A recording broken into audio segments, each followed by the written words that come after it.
Hi hello everyone, welcome back to our channel. ఆలు మరియు గోధుమ పిండితో ఒక చిన్న recipe friends. Please subscribe to my channel. ఆలుగడ్డని ముందుగా కడిగి తర్వాత ఈ విధంగా చాకుతో కట్ చేసుకోవాలి. ఈ కట్ చేసిన మిశ్రమాన్ని ఈ విధంగా గిన్నెలో వేసుకొని కొంచెం వాటర్ యాడ్ చేసుకోవాలి. వాటర్ యాడ్ చేసుకొని పొయ్యి మీద కొంచెం సాల్ట్ను కొంచెం పసుపు వేసి ఉడికించాలి. ఎందుకు కట్ చేసినామని అంటే తొందరగా కుక్ అవ్వడానికి. తర్వాత ఒక గిన్నెలో గోధుమ పిండి అండ్ కొంచెం అంత సాల్ట్, అలాగే పసుపు, కొంచెం జీలకర్ర వేసుకోవాలి. జీలకర్ర వేసుకున్న తర్వాత కాసేంత ఓమ వేసుకున్నాక కొంచెం కారం పొడి వేసుకోవాలి ఫ్రెండ్స్.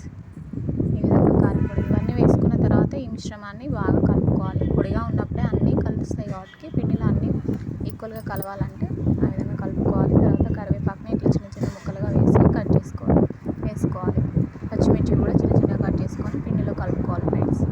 దాని తర్వాత ఆలుగడ్డలు మెత్తగా ఉడికిన తర్వాత తీసుకొని నెమ్మదిగా కొంచెం వేడి చల్లారిన తర్వాత ఈ విధంగా దాని పొట్టుని ఇట్లా రిమూవ్ చేసుకోండి క్లీన్గా. ఈ విధంగా ఫ్రెండ్స్ మంచిగా తొందరగా వస్తుంది. బాగా ఉడికినట్లయితే తొందరగా వస్తాయి ఫ్రెండ్స్. ఈ విధంగా తీసుకున్న తర్వాత ఒక్కొక్కటిని మనం పిండిలో స్మాష్ చేసుకోవాలి. స్మాషర్ లేకపోతే ఏదైనా చేయితో కానీ చేసుకోవచ్చు. ఈ విధంగా తురుముకోవడానికి కూడా ఏదైనా ఉంటే తురుముకోండి.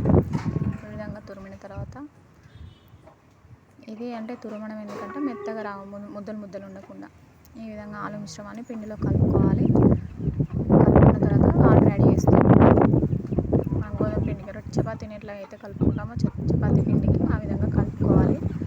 తర్వాత మనకు చేతులకు అంటకుండా కొంచెం ఆయిల్ అప్లై చేసుకొని మొత్తం ఒక ముద్దలాగా చేసుకోవాలి. తర్వాత ఒక ప్యాన్ పెట్టి దాని మీద స్టవ్ మీద ప్యాన్ పెట్టి కొంచెం ఆయిల్ పోసుకోవాలి. ఆయిల్ హీట్ అయ్యేలోపు మనం ఒక చపాతీ అయితే చేద్దాం ఫ్రెండ్స్. ఈ విధంగా పిండితో చేస్తున్నా, మీకు నచ్చితే ఆయిల్తో కూడా చేసుకోవచ్చు. పిండితో ఈ విధంగా చేసుకోవాలి.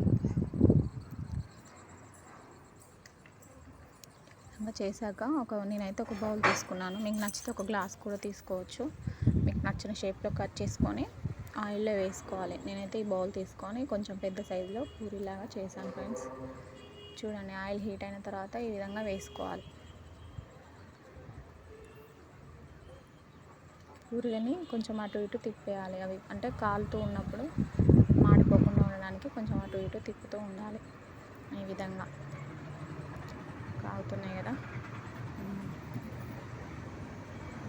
ఇట్లా తిప్పేసుకోవాలి. తర్వాత చూడండి ఇట్లా ఈ విధంగా కాల్చుకోవాలి. కొంచెం మరీ క్రిస్పీగా కాకుండా కొంచెం మెత్తగా ఉండాలి. చూడడానికి కూడా చాలా బాగున్నాయి ఫ్రెండ్స్. మీరు కూడా ఒకసారి ఇట్లా ట్రై చేయండి. నచ్చితే లైక్ చేయండి.